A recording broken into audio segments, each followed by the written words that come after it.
ಈ ಅವಕಾಶ ನನ್ನ ಕರ್ತವ್ಯ ಮತ್ತು ಜವಾಬ್ದಾರಿಯಾಗಿದೆ. ಚುನಾವಣೆಗಾಗಿ ನಾನು ಪಂಚಾಯತ್ ವ್ಯವಸ್ಥೆ ಬಗ್ಗೆ ಅಧ್ಯಯನ ಮಾಡಿಲ್ಲ. ಪಂಚಾಯತ್ ರಾಜ್ಯ ವ್ಯವಸ್ಥೆ ನನ್ನ ಆಸಕ್ತಿಯ ವಿಷಯ. ಮುಂದಿನ ದಿನಗಳಲ್ಲಿ ಉತ್ತಮವಾಗಿ ಆಡಳಿತ ಮಾಡುವೆ. ಈ ಚುನಾವಣೆಗೋಸ್ಕರ ನಾನು ಹಿಂದೆಯೇ ಪೂರ್ವ ಸಿದ್ಧತೆ ಮಾಡಿದ್ದೆ.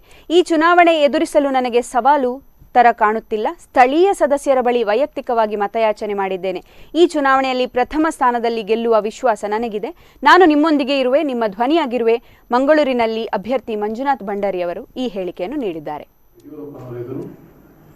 ಜನತಾದಳದಲ್ಲಿ ಇನ್ನೊಬ್ಬ ಪ್ರಭಾವಿ ಮುಖಂಡ ಬಂಗಾರಪ್ಪನವರ ಮಗಳು ಗೀತಾ ಶಿವರಾಜ್ ಕುಮಾರ್, ಖ್ಯಾತ ಚಲನಚಿತ್ರ ನಟ ಶಿವರಾಜ್ ಕುಮಾರ್ ಅವರ ಪತ್ನಿ, ಅವರೊಂದಿಗೆ ಫೈಟ್ ಮಾಡಿ ನಾವಾಗ ಮಾಧ್ಯಮದಲ್ಲಿ ಓದಿದ್ದೇವೆ. ಮಂಜುನಾಥ್ ಭಂಡಾರಿ 3ನೇ ಕ್ಲಾಸ್ ಪ್ಲೇಸಿಗೆ ಹೋಗ್ತಾರೆ, ಡೆಪಾಸಿಟ್ ಕಳ್ಕೊಳ್ತಾರೆ ಅಂತ ಇತ್ತು. ಆದರೆ ಯಡಿಯೂರಪ್ಪನಿಗೆ ಕೂಡ ಒಳ್ಳೆಯ ಒಂದು ಪೈಪೋಟಿಯನ್ನು ಕೊಟ್ಟು ಕೆಲವು ಮತಗಳ ಅಂತರದಿಂದ 2ನೇ ಸ್ಥಾನದಲ್ಲಿ ಉಳ್ಕೊಂಡ್ರು. ಇವತ್ತು ಪಂಚಾಯತ್ ರಾಜ್ ಸಂಘಟನೆ, ಪಂಚಾಯತ್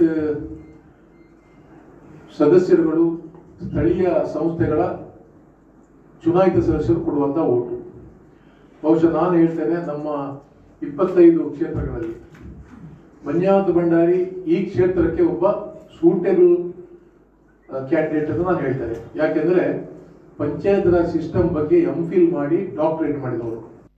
ಅನ್ನೋ ಒಂದು ಭರವಸೆಯನ್ನು ನೀಡ್ತಾ ಇದ್ದೀನಿ. ಮತ್ತೆ ಈ ಚುನಾವಣೆಗೆ ಸಂಬಂಧಪಟ್ಟಾಗೆ ಕಾಂಗ್ರೆಸ್ ಪಕ್ಷ ನನ್ನ ಅಭ್ಯರ್ಥಿ ಮಾಡಿದ್ದಕ್ಕಿಂತ ಮುಂಚೆ ಸುಮಾರು 6 ತಿಂಗಳ ಹಿಂದೆ ಪ್ರತಾಪ್ ಚಂದ್ರ ಶೆಟ್ಟರ್ ಅವರು, ನಮ್ಮ ಪಕ್ಷದ ನಾಯಕರಾದಂಥವರು, ಈ ಒಂದು ಕಾನ್ಸ್ಟಿಟ್ಯೂಯೆನ್ಸಿಯಿಂದ ಅವರು ಸ್ಪರ್ಧೆ ಮಾಡಿ ಗೆದ್ದಿದ್ರು.